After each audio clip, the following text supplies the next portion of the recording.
Alright. A highway load composed of a uniform load of magnitude 100 kilonewton per meter and a concentrated load of 150 kilonewton passes through a simply supported beam 10 meters long with an overhang of 3 meters to the right. There is a uniform dead load applied over the entire span of 20 kilonewton per meter. Okay, so i-drawing muna natin yung beam. So dito baka magkaroon ng konting confusion as to saan ba yung supports.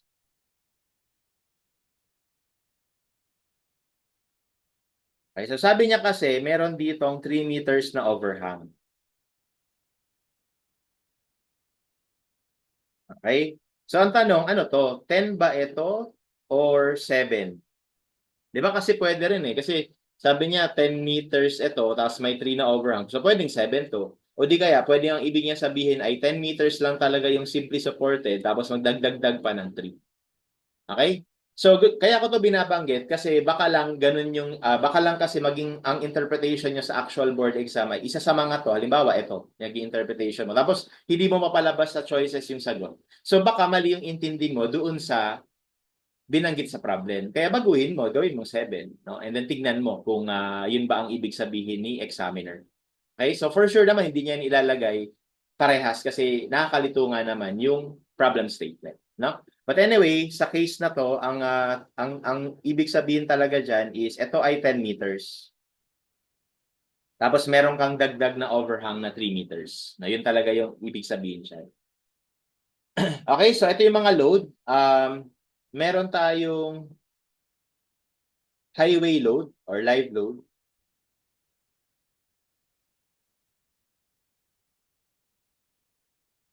Gawin ko na lang, highway load na 100 kilonewton per meter. Tapos meron din tayong concentrated load, no? Live load din 'yan. 150. Tapos meron tayong um, dead load, no? So meron tayong dead load. 20 kilonewton per meter. Ayan. Yan yung mga loads natin. So sa unang tanong, based on the influence diagram for the maximum reaction at the left support, determine the reaction. Okay, so mag-influence line tayo. So di ba ang influence line kapag reaction, kung saan ka naghahanap ng reaction, 1 na agad ang magnitude doon, ang ordinate doon. So kung dito tayo naghahanap ng reaction, 1 na agad yan. Okay, tapos yung kabilang support, laging 0. Tapos kung may overhang, extend mo lang yung line. Tapos solve mo yan. Okay? So, ito ay 10, ito ay 3. So, solving for y, ratio and proportion lang yan, ha?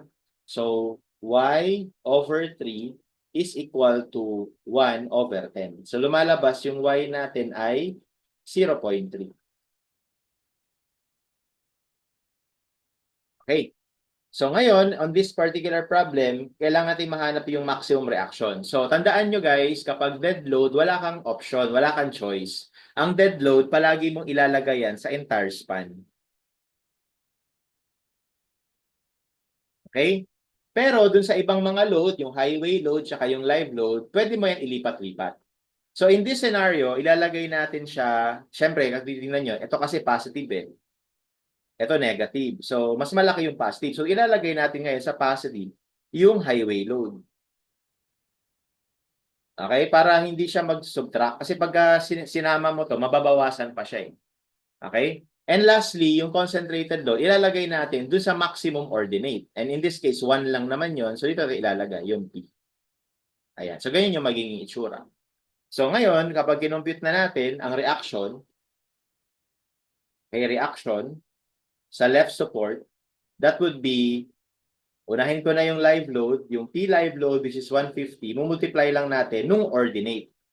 So ang concentrated load, imumultiply mo sa ordinate. Ang uniform load, imumultiply mo sa area ng influence line. Okay? So para dun sa highway load, ito, which is ang value ay 100, mumultiply natin yan sa area nito. Kasi dyan siya naka-act. So yung area na yun is triangle. So 1/2 base times height. Okay? And then lastly, yung dead load. So yung dead load natin is 20. Mumultiply rin natin sa area kung saan siya nag-act. So again, itong area na to, 1/2 base times height. Pero unfortunately, yung dead load, nag-cover niya rin itong negative area. So iba minus naman natin yun. Minus 1/2, ang base natin ay 3, ang height natin ay 0.3. Ayan. So that is the reaction.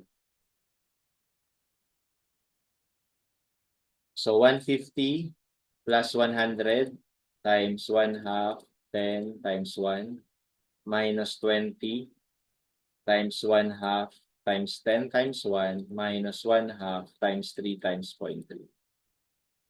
Okay, so that gives us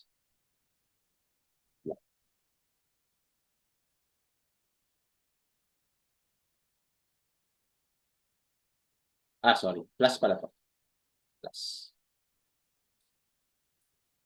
Ayan, tama. So it should be 741 kilonewtons.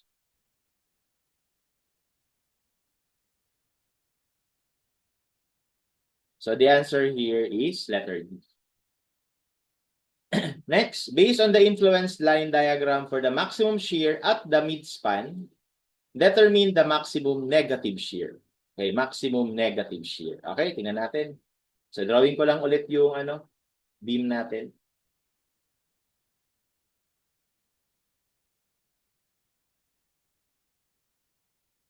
So kailangan natin midspan, Ayan.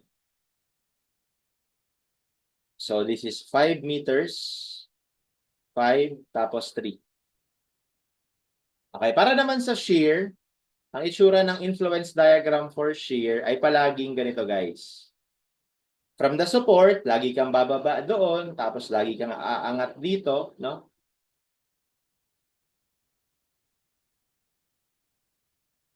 Okay, tapos sa kabilang support, 0 siya. Ganyan lagi. Tapos ang magnitude lagi nito is A over L. Ito naman ay B over L.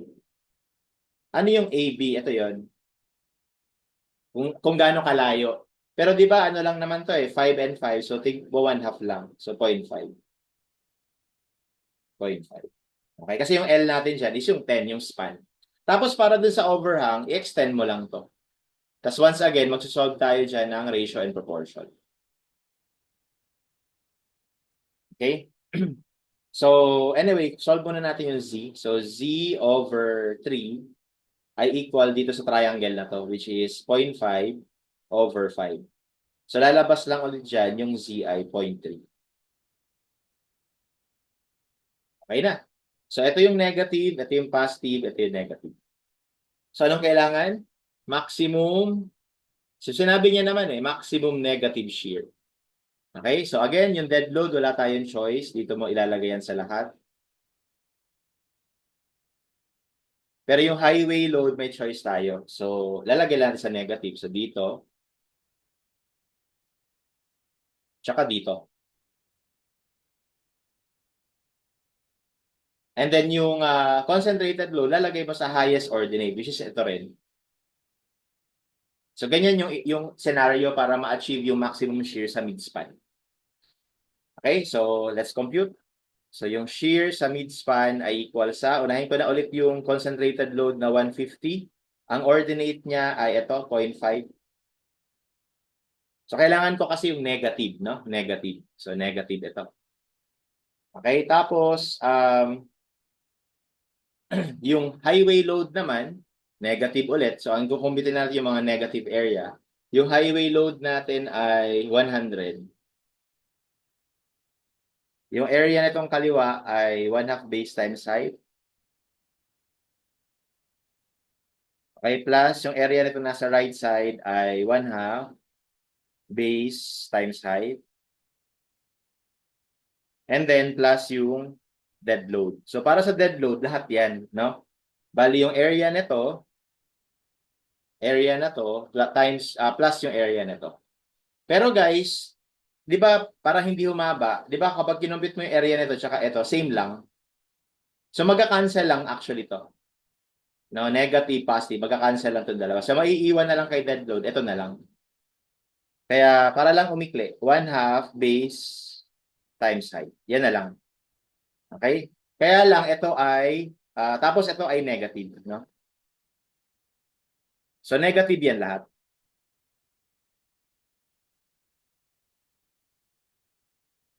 So, therefore, we have,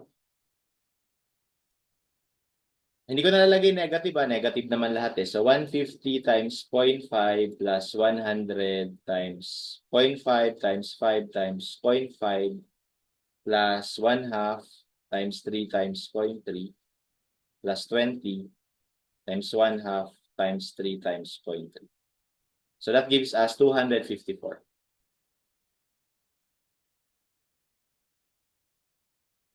So, negative shear yun.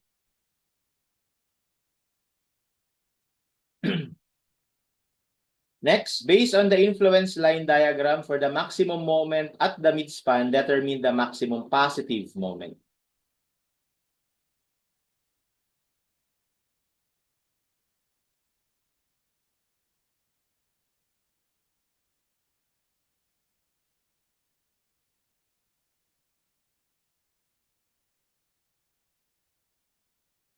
Okay, ang influence diagram naman ng moment ay palaging ganito.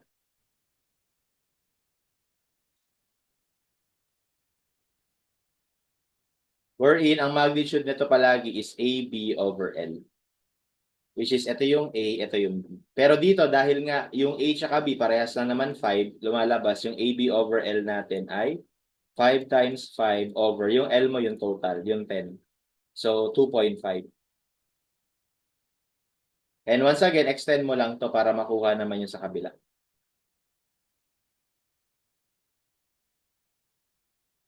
Okay? So, by ratio and proportion, ito na lang, itong triangle na to, tsaka ito. So, we have x over 3 is equal to 2.5 over 5. So, x would give us 1.5. Okay? So, to produce the maximum moment, we have the dead load acting on the entire span.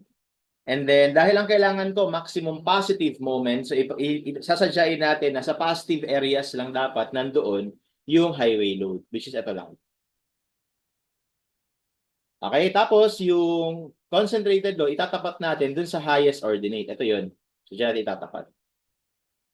So, ganyan siya. So, therefore, yung maximum positive moment sa midspan ay equal sa 150. Ang ordinate ay 2.5. Tapos, para doon sa mga highway load na 100, ang area natin is yung area na itong triangle na to. Which is 1/2. Ang base mo ay 10. Ang height mo ay 2.5. Plus, yung uniform load. So, para sa uniform load, meron din siyang 1/2, 10 times 2.5, and then minus yung area naman na to. Which is 1/2 base times height. Okay, so ang maximum moment natin sa midspan would become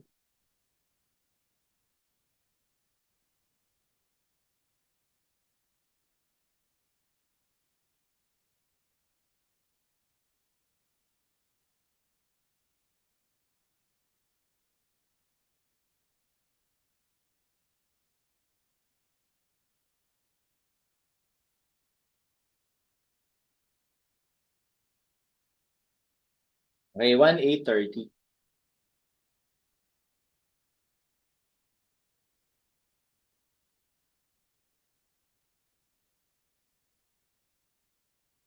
And our answer is letters.